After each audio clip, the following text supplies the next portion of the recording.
Hello అండి, అందరికీ నమస్తే. వచ్చిన చుట్టాలు కూడా అందరు వెళ్ళిపోయారండి. ఎక్కడోళ్ళు అక్కడైతే వెళ్ళిపోయారు. వెళ్ళిపోయిన తర్వాత మా ఇంట్లో మొత్తం రాషన్ అయితే ఏం లేవండి, అన్నీ నిండుకొనే ఉన్నాయి.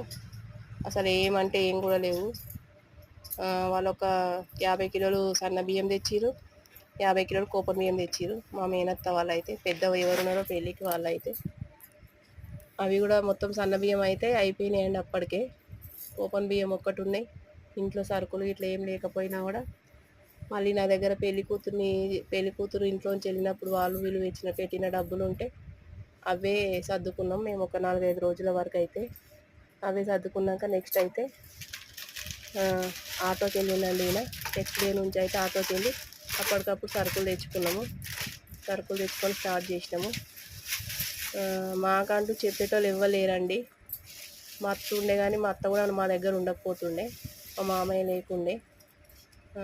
మా అమ్మ మా నాన్న అయితే ఇట్లా కాదు, ఇట్లా బతకాలి, ఇది లైఫ్, ఇట్లా స్టార్ట్ చేయాలి, ఈ ఖర్చులు ఉంటాయి, ఈ మంచి చెడ్డ ఇవన్నీ ఈ విధంగా స్టార్ట్ చేస్తే ఇట్లా లైఫ్ సెటిల్ అవుతుంది అని చెప్పేవాళ్ళు అంటూ మాకు ఎవ్వరు లేరండి. అప్పుడు లేకపోయినా కూడా నేను ఆటో పోతుండే, మామూలుగా క్యాజువల్గా ఆటో పోతుండే.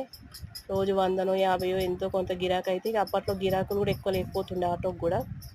ఫ్రంట్ ఇంజన్ బండి, అప్పుడు బ్యాక్ ఇంజన్ ఆటోకి కొంచెం ఎక్కువ ఫేమస్ ఉండే, కానీ మా నాన్న కొనిచ్చింది 15,000 పెట్టి ఫ్రంట్ ఇంజన్ బండి.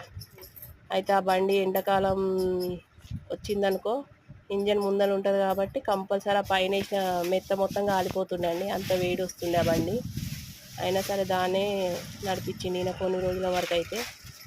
ఒక 15-20 రోజులు, నెల రోజులు అయినాక ఖాళీగా ఏముండాలి నేను అని చెప్పేసి అని ప్రెస్లోకి వెళ్తుండే కదా నేను ఇంతకు ముందుకు, మళ్ళీ నేను వెళ్ళాలా అని చెప్పేసి అని అడిగితే నాకు అసలు బయట పని అంటే నచ్చదండి. అంటే బయట పనికి వెళ్ళడం అంటే నచ్చదు.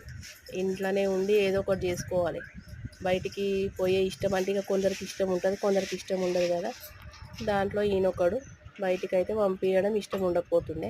అయినా కానీ కొంచెం బట్టలు అన్నయ్యే, నాకు ఊరికే బోర్ వస్తుంది పోతా అది ఇది అంటే, సరేలే మరి అని చెప్పేసి అని అన్నాడు.